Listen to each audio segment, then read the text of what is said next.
Sushi did not start in Japan. The concept originated in Southeast Asia, in the river regions of what is now Thailand, somewhere around the 4th century BC, and what it consisted of looked nothing like what you'd order today. There was no rice ball, no seaweed wrap, no artful presentation. It was simply raw fish packed tightly in rice and left to ferment for months. The fish was the food. The rice was just the container. The reason for packing the fish in rice comes down to one problem: preservation. Before refrigeration, keeping fish edible over long periods was a constant challenge. Fermenting fish in rice worked because of lactic acid, the same process behind yogurt and sauerkraut. As the rice fermented, it produced an acidic environment that bacteria could not survive in, essentially pickling the fish from the inside out and keeping it safe to eat for extended periods. It smelled strong, it looked nothing appealing, but it kept people fed through long periods without fresh fish.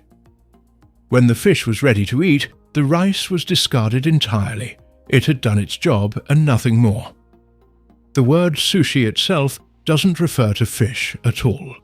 It comes from the Japanese word meaning sour taste, a direct reference to the fermented, acidic flavor of the rice during that preservation process.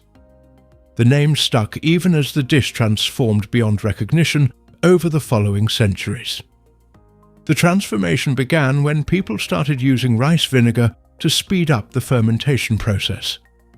Instead of waiting months for the natural fermentation to produce the necessary acidity, adding vinegar achieved the same result in a fraction of the time. But this changed something else too. The rice now had a pleasant, mild, sour flavor of its own, rather than the strong smell of full fermentation. People stopped throwing the rice away and started eating it alongside the fish. That shift turned sushi from a preservation technique into an actual dish. As sushi evolved, cooks began wrapping it in dried seaweed to hold everything together. Seaweed was abundant along the Japanese coast, easy to dry and store, and strong enough to hold a roll of rice and fish without falling apart. The hand roll and the maki roll that most people recognize today both come directly from this addition, which became standard practice in Japan by the 18th century. Sushi arrived in the United States in the late 19th and early 20th century, with waves of Japanese immigrants settling primarily in California. It remained confined to Japanese communities and was largely unknown to the broader American public. World War II disrupted even that. Anti-Japanese sentiment led to the internment of Japanese Americans, and much of the cultural infrastructure that had been built, including restaurants, was lost. It wasn't until after the war, as Japan and America rebuilt their relationship and Japanese cuisine gradually re-established itself in American cities, that sushi began to find a wider audience. That wider audience changed what sushi was. American diners were unfamiliar with raw fish and initially reluctant to eat it. Japanese chefs in America began adapting, using cream cheese, swapping raw fish for cooked crab, and most significantly, adding avocado. The California roll was born from that compromise. No raw fish, familiar ingredients, and approachable enough to bring in customers who would never have tried traditional sushi.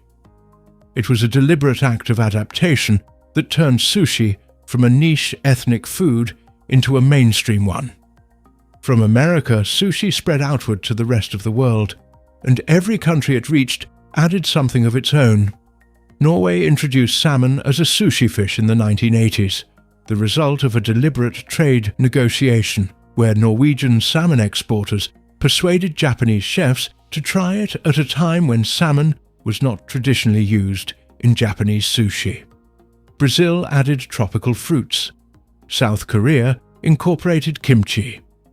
What began as fermented fish packed in discarded rice became one of the most consumed cuisines on the planet, continuously reinvented by every culture it passed through on the way.